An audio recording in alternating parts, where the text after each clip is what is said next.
Necas stays red hot on the road. From Svechnikov has Burns across for Roslovic, he scores! Oh, beautiful passing by the Carolina Hurricanes, and Burns to Roslovic, and it's 3-1 here in Vancouver. Necas heads into the Vancouver zone. Necas, he'll leave it for Gostisbehere. Gostisbehere finds Aho, he scores! In overtime! Sebastian Aho, his 57th career game winner. Move over, Ron Francis. You got room in that department at the top. And the Canes go 5-1 on this road trip with a 4-3 win in overtime tonight. How about that? Welcome to the Canes Corner podcast. I am Adam Gold. Thank you very much for giving us a little bit of your sleep back. This would have been great if it was a Saturday night and we were kicking the clocks back so we'd get an extra hour's sleep. But I mean, in the wee hours of the morning here in the East. But here's what I know. I know where people are listening. We see, you tell us, plus we have data. So shouts to you down under, shouts to you in Latvia, Finland, Japan, Saudi Arabia. We're everywhere. And I know we had some Caniacs that went on the road. I don't know if anybody's still out in Vancouver. I know we had some friends over in Seattle. So big win.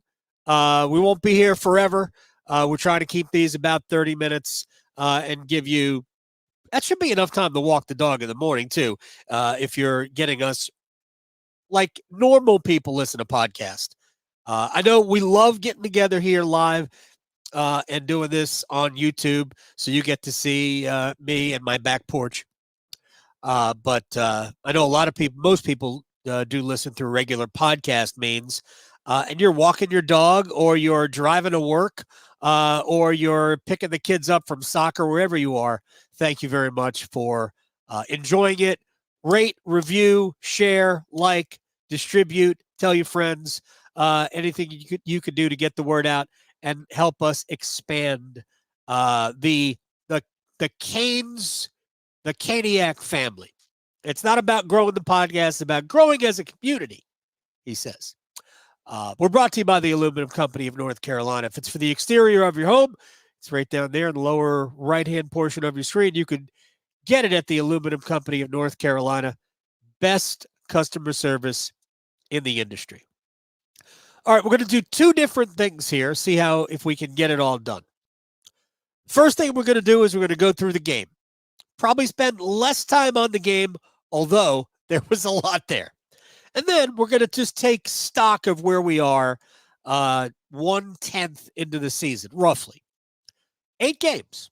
And by the way, on this road trip, Hurricanes won 5 of them and probably feel like they should have gotten a better result in the one they didn't win.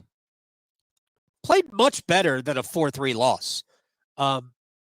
Dominant first period, didn't get a lot out of it. We've been over this. It's been a theme so far for the season, 8 games in, and basically every game. And this is not unusual across the league, by the way, because it's not easy to score goals. But the Hurricanes just haven't gotten enough out of those times in the game where they should have. And you could say that in the first period, first 30 minutes tonight, Carolina should have gotten more than 3. And I circled the couple of moments. Remember, if you follow me on Twitter, @AGoldFan, there were a couple of moments like, how does that not a goal? How is Jackson Blake not sitting on 3 goals now? How did that puck not go in? Aho to Jarvis, 2-on-1. If Jarvis elevates the shot, it's a goal.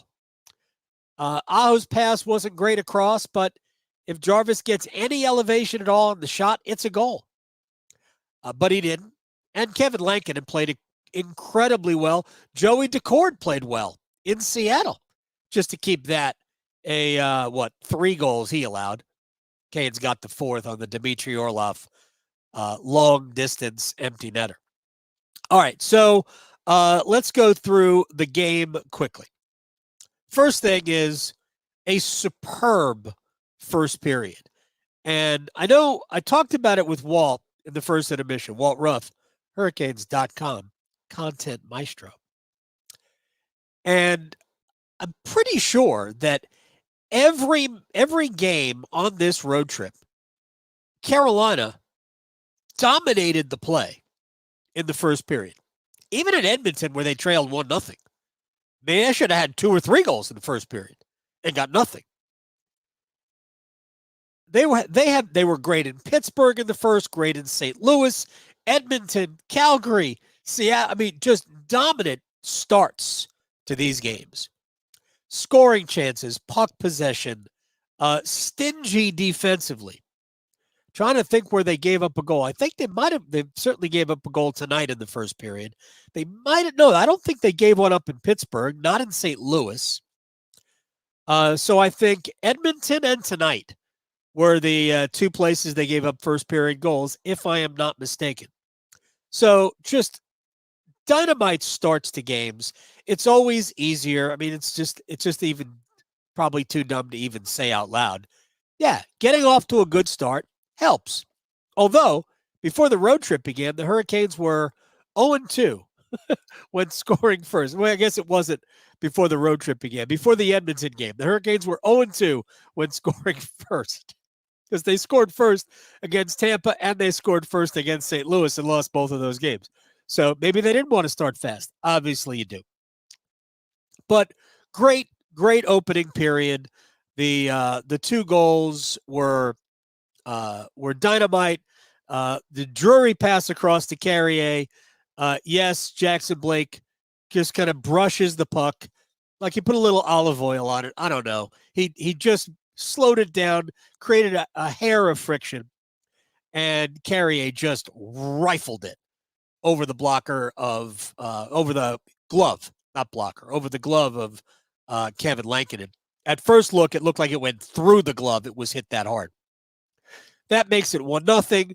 The Kochetkov dish to Necas for the little mini break-in goal past Lankinen, blocker side, just over the blocker, inside the left post to make it 2-1 after 1. That was, I mean, it's a dominant first period.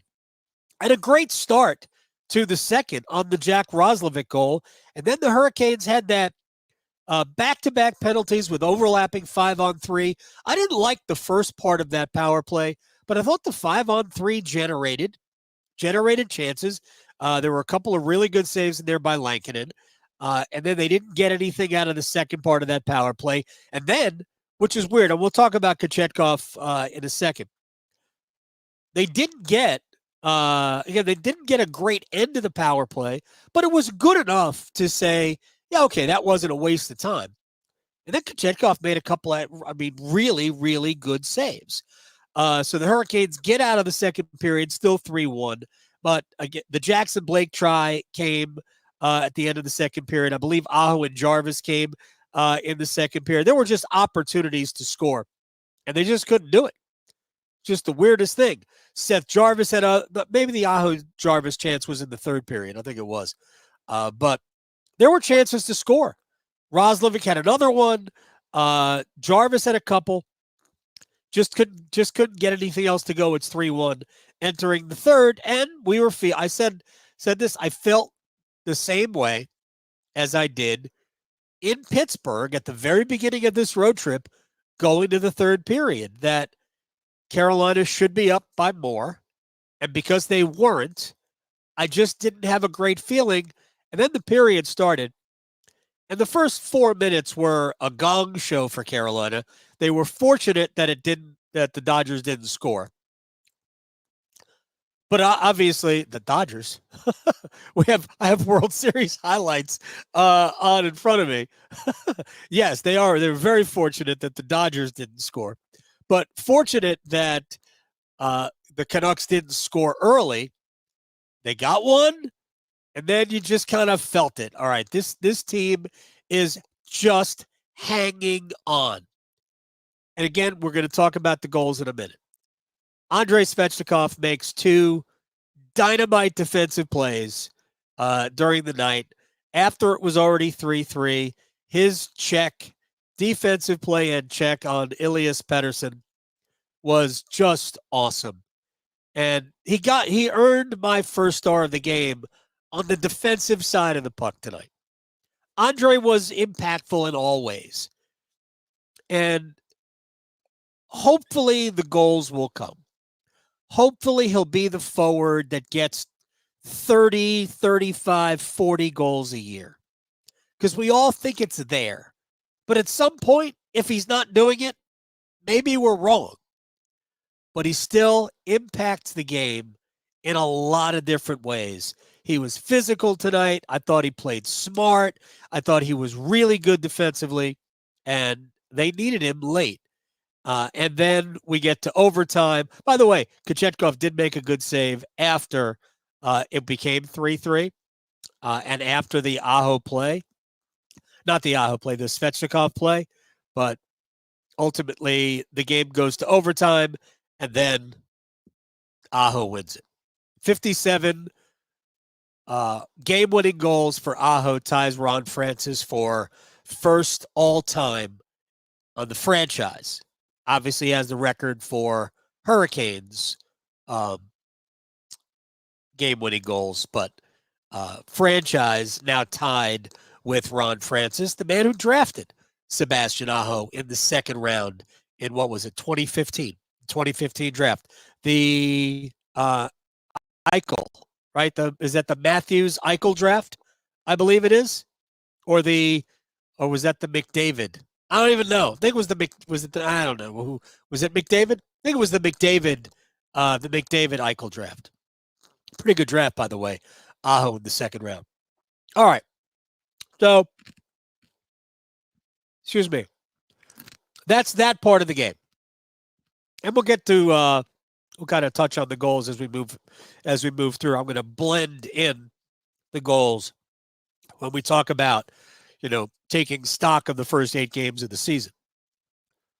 Big night for Pyotr Kochetkov for this reason. One, let's trace Pyotr on the road trip. Second game in St. Louis, Canes were by far the better team, but the goaltending wasn't good. Now, if you go back and you look at the individual goals, there are a lot of screens and a breakaway, and you go, well, the goalie's not supposed to stop those. I'll disagree. You're supposed to stop some. And B, you got to be able to fight around screens.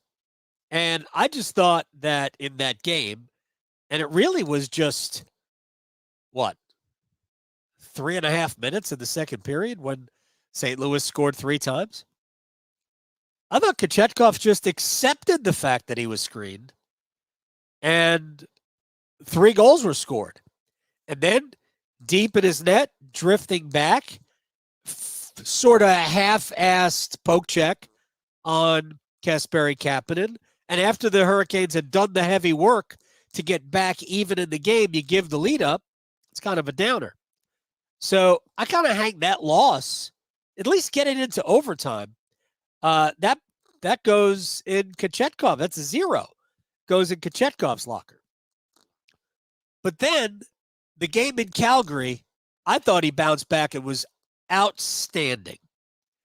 And you talk about A, you need to bounce back. B, your partner, Frederik Andersen, is playing great. He was great, although not overworked in Pittsburgh. He was awesome in Edmonton. And then in Seattle, he was great, albeit not overworked. And then we find out that Andersen has a knock, a niggle, a bruise, I don't know what it is. But they called up Spencer Martin and at the same time sent Ty Smith down. So it says to me the Hurricanes are going to have Martin here for a little bit because you wouldn't send Ty Smith down because you have plenty of room under the cap because of the use of long-term injured reserve. But what you don't have, if you have 2 extra players here, is you're not accruing deadline cap space. And the Hurricanes clearly want to allow them some room at the deadline if they feel like there's a move out there that can make them better. So to me, it says that they expect Spencer Martin to be here for at least a little bit, which means they're unsure about whether Andersen can play Thursday or Sunday or whatever it is. And right now, I would fully expect that we will see Pyotr Kochetkov on Halloween against the Bruins, and then maybe even Sunday against the Capitals. By the way, that Sunday game is a 5:00 game. So it's a big spot for Kochetkov because he's got to prove. He has the that's not to prove. He has an opportunity right now to kind of grab hold of the starting job in net for Carolina and keep it if he plays well. And it's really hard to explain what we saw tonight because there were times where he played very well, where he made some great saves, 3 dynamite saves on Pius Suter in the second period. The power play I talked about earlier, where it was overlapping with the 5-on-3, when that ended, Pius Suter was the guy who committed the second penalty.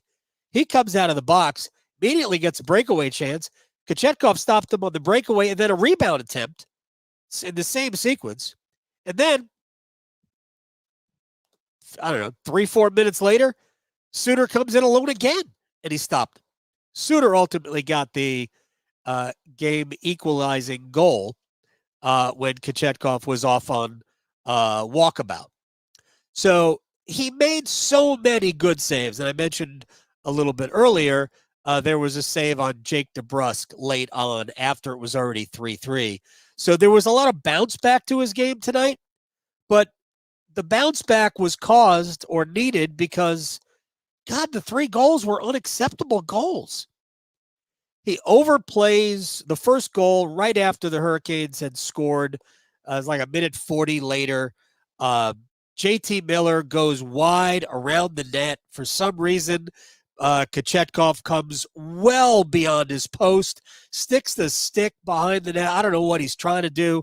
Maybe he's trying to poke check the puck off of Miller's stick. Anyway, Miller wraps around. Kochetkov doesn't have his stick.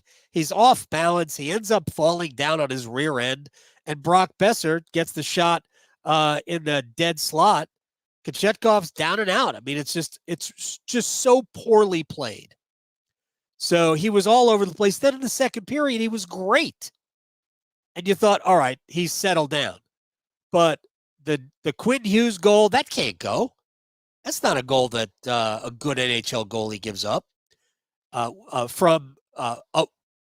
don't know how far above the left faceoff circle, but it was above the circle. And Kochetkov got a clear look at it, and it went off his blocker and in. Like, we got to do better.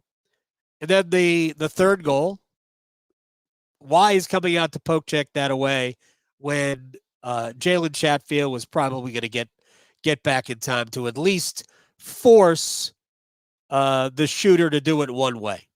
You know, may force him wide. Kochetkov, it would have been a much easier save than whatever Kochetkov was trying to do.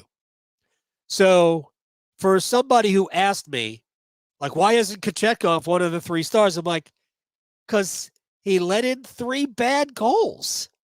Now, we can see positives of how he played, but he let in 3 bad goals. And those things will almost always kill you. Didn't tonight, because he made a number of really good saves. But Vancouver was very good tonight. This is probably the best a team has played against Carolina for an extended period of time, because I thought they were dangerous even in the first period, even though Carolina was by far the better team. I thought there were a lot of moments where Vancouver was really good and threatening. So he has to play better. Kochetkov must play better than he played tonight. And again, I'm just going to assume that he'll play on Thursday, because I don't think they send Ty Smith down if they're not trying to build and continue to accrue cap space. And not that 1 or 2 or 3 days is going to ruin you, because it won't. But I believe and I don't have any inside information here, I'm just kind of reading the room, and I think they probably believe that it's at least a couple of starts, or at least a few games that Freddie is going to miss. All right, that's the game, right? And just a couple of quick notes from the game. Martin Necas, a goal and an assist. The goal that made it 2-1, the assist, secondary assist on the Aho game winner. He now has 11 points in 8 games, 4 goals, 7 assists. He's got 8 points in his last 4 games, including 3 multi-point games, 3 goals and 5 assists in that span. Everything we wanted from Martin Necas at the beginning of the season, pretty much, we're getting. I thought that line was shaky defensively tonight, to be honest. I thought they allowed too much. I thought they weren't great on pucks, but they did have big moments. I thought Kochetkov was mostly good. I thought Necas, if you look at the Quinn Hughes goal, I'm not sure Necas was anywhere that was helpful. He was sort of caught skating around. I don't think he was the only one, but he was sort of caught skating around. But anyway, he has been such a good player and a driver for Carolina's offense. Power play, all of it. He's never going to be threatening Jordan Staal's Selke trophy cabinet. It's not going to happen. But all he's got to do is be decent. All he's got to do is try hard at that end. And I think the head coach will take it. So he was great. Aho played, again, a very good, grindy game. I mentioned the defensive play that ultimately leads to the Roslovic goal that makes it 3-1. And then, of course, he gets the game winner in overtime. So think about this. Aho's got 8 points in 8 games, and I think it would be a fair assessment of Sebastian's game to this point to say his offense hasn't yet been there. Yet 8 points, 3 goals, 5 assists. He's going to get his offense going, in which case he might go bananas, but it hasn't yet happened for him. But again, I'm not complaining about 8 points. Just like I wouldn't be complaining. Canes go 5-1 on the trip, and you go, why did they lose the game in St. Louis? All right, so I want to go through the additions real quick. And we don't have to spend a lot of time on it, but I thought I would go through them. William Carrier started the season with Staal, and Martinook played really well there. Rod Brindamore decided he wanted to kind of flip the lines around a little bit, find different combinations. I have liked Eric Robinson with Kochetkov and Necas. That was a move from the 4th line to the 2nd line, and I'll number them even though the head coach hates it. The 3rd line of Staal, Martinook gets Jarvis. I love Seth on that line. I love the way he plays when he's with them, and they generate enough offense. Seth's going to get his points even playing there, but there's also power play time. And heck, there was a short-handed opportunity tonight. And then you get Roslovic playing with Aho and Svechnikov, and I thought Jack was excellent tonight. In fact, he probably should have had another goal. And I'm not even talking about the one late. I'm talking about the one early. Dead slot set up, and the shot was knocked away. It was either a low pad or might have been a low glove. But Roslovic has been, as we like to say, lively so far this season. The goal was a thing of beauty. Pass across from Burns was a no-look pass. Burns stared at the goaltender when making the pass to Roslovic. And Jack had so much time, he actually dusted the puck off, settled it, and just kind of flipped it into the empty net. But Roslovic has obviously played well. And you've got Robinson and what he has added to that line with his speed and forechecking. He can kill penalties. He's got size. Honestly, a very, very underrated addition to this team. But the 2 most important ones, and I forget who it was in the chat, wanted me to talk about Sean Walker. Walker is one of, I think, 2 players who doesn't have a scoring point for the Hurricanes. Actually, 3. I'll count Freddie Anderson since Kochetkov has an assist. The you've got Chatfield and Sean Walker that are not in the scoring column yet. But Sean Walker's been tremendous. And here's what you need to know. He's not noticeable. When a defender is not noticeable, barring the spectacular that Jacob Slavin is prone to, but when a defender is not noticeable, he's probably doing his job really well. And I think Sean Walker has been largely invisible. Playing with Gostisbehere, who's got a little bit more flair, even though they're both wonderful skaters and offensively oriented, I think Sean has kind of taken a little bit of a step back with his offense. I would like to see him get some power play time, maybe with the second unit. But he has been a perfect complement to Shane Gostisbehere, who has been absolutely spectacular. 4 goals, 3 assists, 7 points in 8 games. And he was good again tonight, and he was good on the game-winning goal. He was the one who made the pass to Aho down low for the easy kind of forehand, backhand, slide it into the empty net game winner. So the additions have really been good. The goalies. Piotr has played 1 poor game and then played either the best bad game or the worst great game I've ever seen. You decide which is which. If they could just get Kochetkov's level a little bit up, he has a chance to be, in many ways, like Alex Nedeljkovic was during the crazy pandemic Central. Go back and look at what Nedeljkovic did. Remember, he was 3rd in the Calder that year.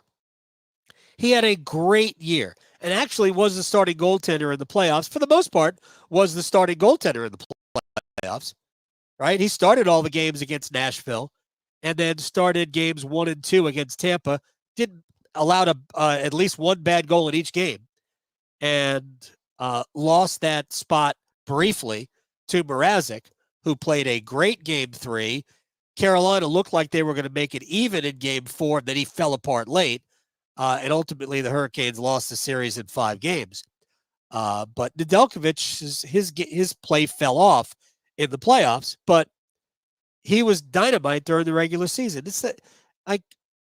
It feels as though Kochetkov could do something like that.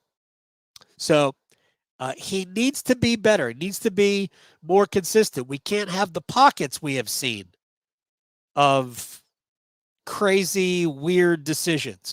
Poor goaltending in St. Louis, and then just a bad goal to allow for the second goal, but then just being a mess with his skating and his decision-making for the other 2. So honestly, pretty good, right? Anderson has played great. Who knows how long he's going to be out? Hopefully not very long. If he is out for a while, we'll ride Kochetkov as much as we can, and then we'll have the cameos from Spencer Martin. All right, we've already talked about Necas, who's been tremendous. Jesperi Kotkaniemi has been, and honestly, very solid. He hasn't been great, but he doesn't have to be great. He's a big body. He's a good skater. He's not a great skater. He's not super fast. He does a lot of things well. Doesn't do very many things great, but he does a lot of things well. Actually, has a very good shot that we need to see a little bit more often. But he's doing his job. For the most part, the faceoffs have not been good. He's under 50% in the faceoff circle. By the way, don't look at Seth Jarvis's faceoff percentage, because I believe it's under 25%. No bueno. Come on, Seth. You could do better.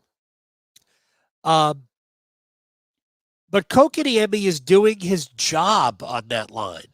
He is being a big presence in the middle of the ice. He's winning enough draws. Not winning. He's not operating at about 35%. It's a little bit right around 45%. The head coach can't be thrilled about that. But he has been a very good interior presence on that line.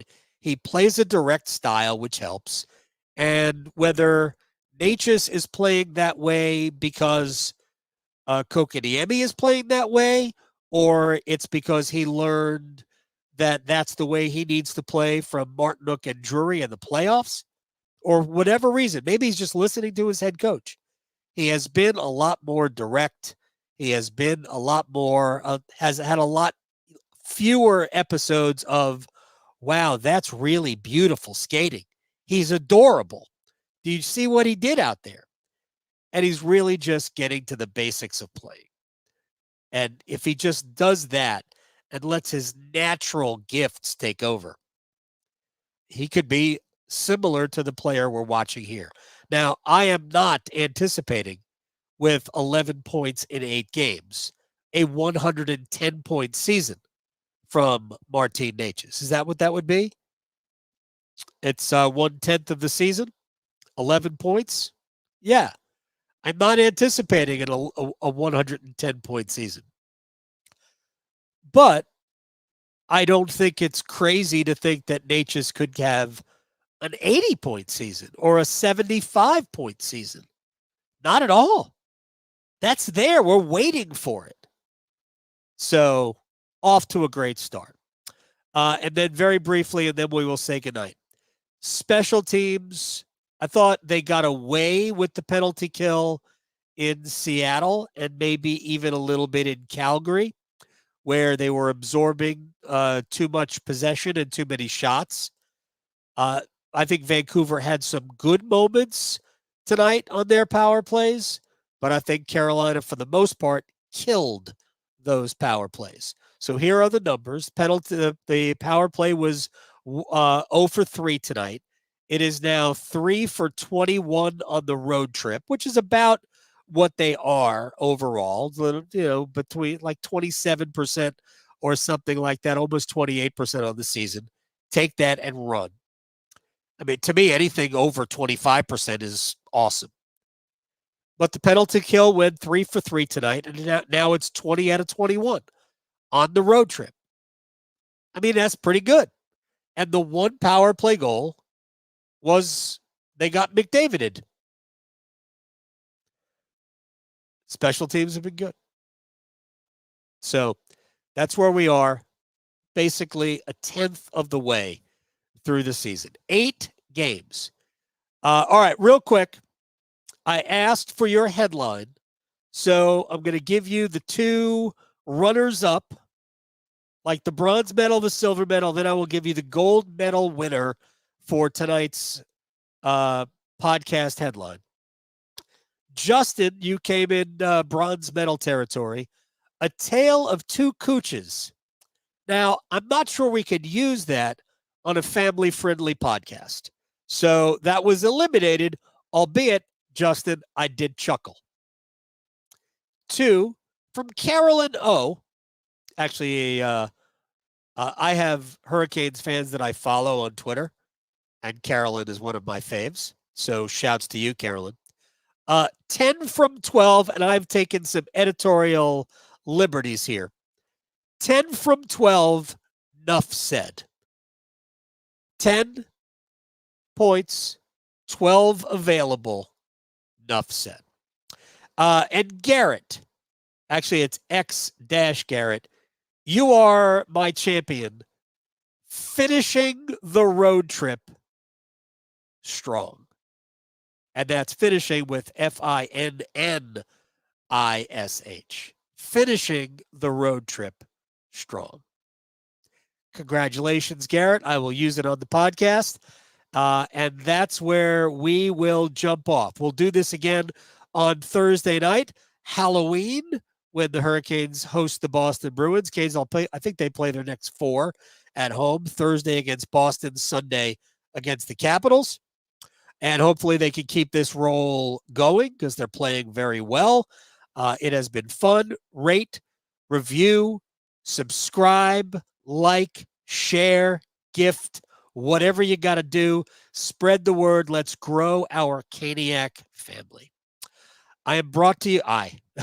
The Canes Corner podcast is brought to you by the Aluminum Company of North Carolina. If it's for the exterior of your home, you can find it at the Aluminum Company of North Carolina on Hamlin Road in Durham. No place like it. Sammy had his crew do a great job. Shouts to them. Shouts to you. We'll talk to you Thursday night after the Hurricanes take on and hopefully beat the Boston Bruins. But let me leave you with... Necas heads into the Vancouver zone. Necas. He'll leave it for Gostisbehere. Gostisbehere finds Aho. He scores in overtime. Sebastian Aho, his 57th career game winner. Move over, Ron Francis. You got room in that department at the top. And the Canes go 5-1 on this road trip with a 4-3 win in overtime tonight.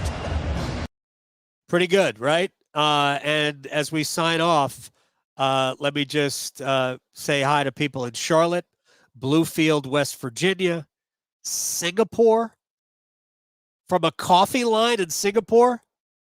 All right, Singapore. Very nice.